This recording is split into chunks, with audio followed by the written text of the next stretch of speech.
Doutor, eu tô com uma dor no quadril, toda vez que faço uma atividade física, isso me incomoda. Sabe o que pode ser isso? Lesão de labrum do quadril. Me acompanhe nesse vídeo que eu vou te explicar tudo o que precisa sobre isso. Olá, eu sou o Dr. Robert Wagner, ortopedista com mais de 30 anos de experiência. Hoje nosso assunto aqui é um vídeo sobre lesão de labrum de quadril ou de acetábulo. Tu vai entender qual é a importância dessa estrutura e como isso pode impactar na vida do teu quadril. O labrum é uma estrutura que se localiza na borda do acetábulo, bem na extremidade periférica dela. Tem uma estrutura fibrocartilaginosa, muito semelhante como se fosse um menisco. Tanto o formato dele como a consistência, alguns autores até chamam de um menisco do quadril, tá? Porque ele tem uma formação fibrocartilaginosa muito parecida. Qual é a função do labrum dentro do acetábulo? Basicamente, ele tem uma função de amortecer, de dar longevidade para o seu quadril e de aumentar a área de contato. Ele funciona como se fosse um lacre, ele fecha a articulação de quadril, de forma que o líquido sinovial permaneça de uma forma mais adequada, de uma quantidade, de uma pressão maior dentro da articulação. Qual é a importância disso? A importância é que o líquido sinovial ele é fundamental na absorver a pressão, então ele diminui a pressão que acontece na cartilagem, ele ajuda a nutrir a cartilagem, ele lubrifica a articulação. Então tu ter um líquido sinovial de forma adequada, com pressão dentro do teu quadril, faz com que o teu quadril dure mais. O bom funcionamento do labrum vai dar longevidade para o teu quadril. Quais são as causas mais frequentes de lesão de labrum? A lesão de labrum do acetábulo mais frequente está relacionada com uma lesão chamada impacto femoroestabular, que é uma alteração no formato dos componentes da articulação do quadril, ou então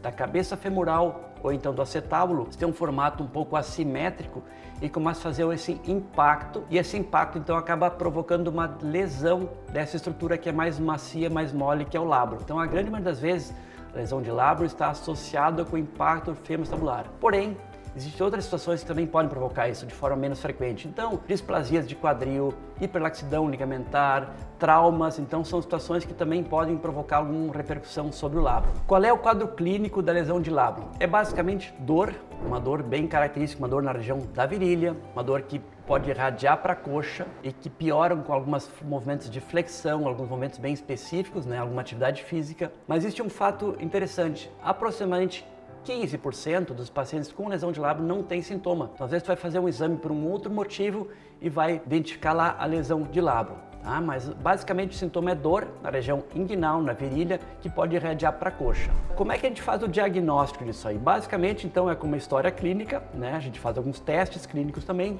mas o exame de imagem é fundamental para a gente poder fechar o diagnóstico. E aí não adianta raio-x, não adianta tomografia, não adianta ecografia, tem que ser uma ressonância. A própria ressonância, ela tem um certo falso negativo, quer dizer, tu não identificou a lesão. E à medida que os exames de ressonância vão ficando mais, umas gerações, equipamentos com maior capacidade, cada vez tu vai tendo um índice de assertividade maior. Mas o diagnóstico basicamente é feito com o exame de ressonância. Quanto ao tratamento, inicialmente a gente sempre inicia com um tratamento conservador, ou seja, parar com aquela atividade que provoca dor, então às vezes limitar atividades físicas, uso de alguma medicação analgésica, anti-inflamatória numa fase inicial por um tempo curto, trabalho de fisioterapia, e aí é muito importante a gente identificar se aquela lesão de labrum está relacionada com impacto. Lembra que eu falei que o impacto femoroestabular é a causa principal. Então, se tu tiver algum impacto, tu vai ter que restringir alguns movimentos, principalmente o momento de flexão de quadril de abdução. Então, a própria fisioterapeuta tem que ter essa informação para não piorar a lesão. Isso é uma questão muito importante, identificar se o labrum tem uma lesão associada a impacto ou não. Caso esse tratamento conservador não surta efeito, quer dizer, não melhore, bom, aí se passa para as alternativas cirúrgicas. Hoje a gente faz esses procedimentos cirúrgicos de labrum por